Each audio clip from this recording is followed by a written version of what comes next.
My name is Allison Duffin. And my name is Frank Dalton. When I was in 4th grade, I was targeted by two of the most popular girls on the bus while riding home from school. They asked me a question I didn't have an answer to. Why were my legs so hairy? Pretty soon, the entire bus burst into laughter as I was made fun of, judged, and bullied for something that I had no control over: my own body hair growth. So as I was targeted on bus that day, I targeted 20 of my female friends from social media and asked them just how often do you shave? 6 of my friends told me they shave their legs once, if not bi-weekly. 3 of my friends told me they shave their legs every other day, while the remaining 11 told me they shave their legs twice a week, if that. Today, I'll be attempting to answer perhaps the oldest question in the female health and beauty book. Do women really need a razor? Before I can completely determine why women should not shave, I must first discuss what is hair and why do we have it.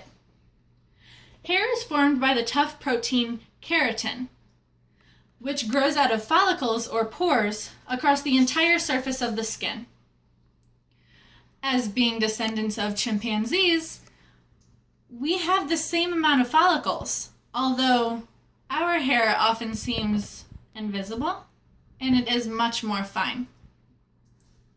While taking my human reproduction and embryology class, I learned that hair, specifically body hair and pubic hair, serves as a barrier to collect the hormones and release them to potential mates. Body hair also determines between children and adults. While on the topic of pubic hair, do you know what cilia is? Just in case, cilia is the thin hair that lines the inside of the nostrils that protects our respiratory system from any bacteria, viruses, or infections. Much like cilia, pubic hair lines the external genitalia to protect our internal sex organs from any bacteria, viruses, and, you guessed it, infections. While on the topic of what body hair is, it also serves as a temperature control. Remember when you get the goosebumps and you get cold and you get the shakes? Goosebumps are actually follicles that erect through the skin and trap our internal body temperature. By doing so, it protects us from the changing climate. Now that I have determined exactly what body hair is and why we have it, we can move on to my first reason, which is negative body image on females. For the young girls who are not able to shave, we project a negative body image onto them that says, if you can't shave, then you're not like us. Remember that day on the bus where I was bullied for having body hair?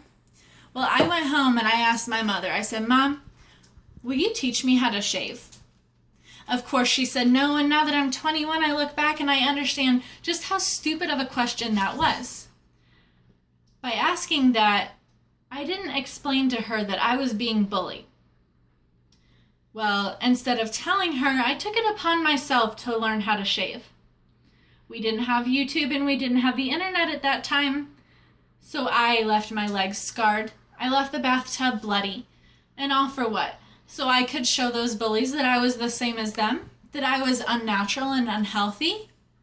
Well, I'm disappointed that I handled it that way, but I hope now we can make a difference. My second reason for why I think we need to end shaving now is it's an unnatural and unhealthy process to partake in.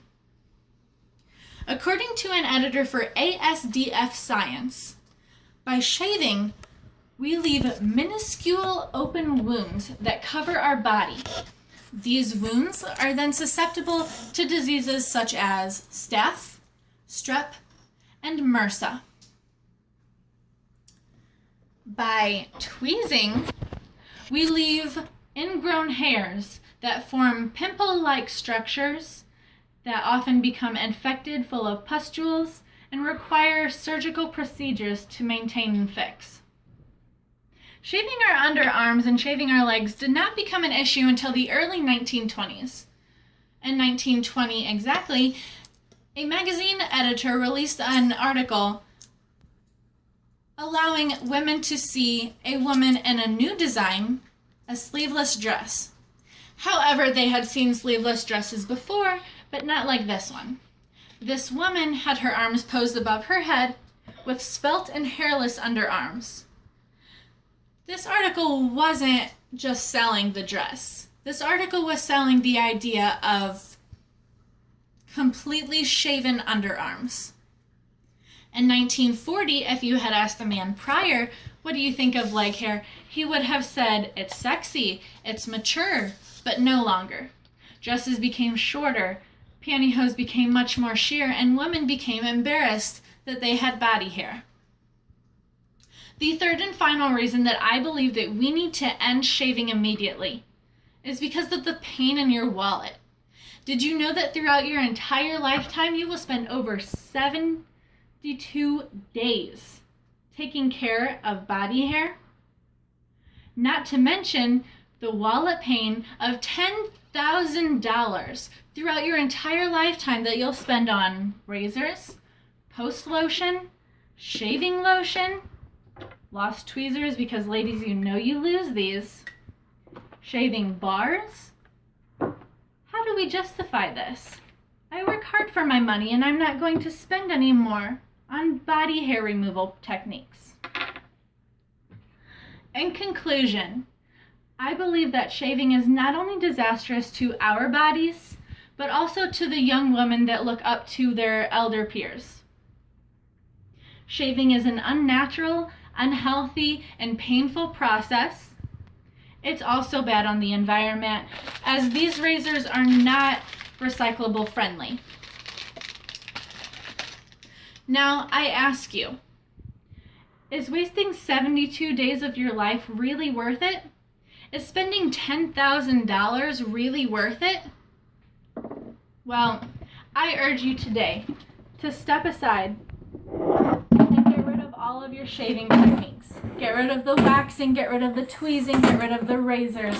Save your money, save your time, and join the all-natural movement. Thank you. Still here.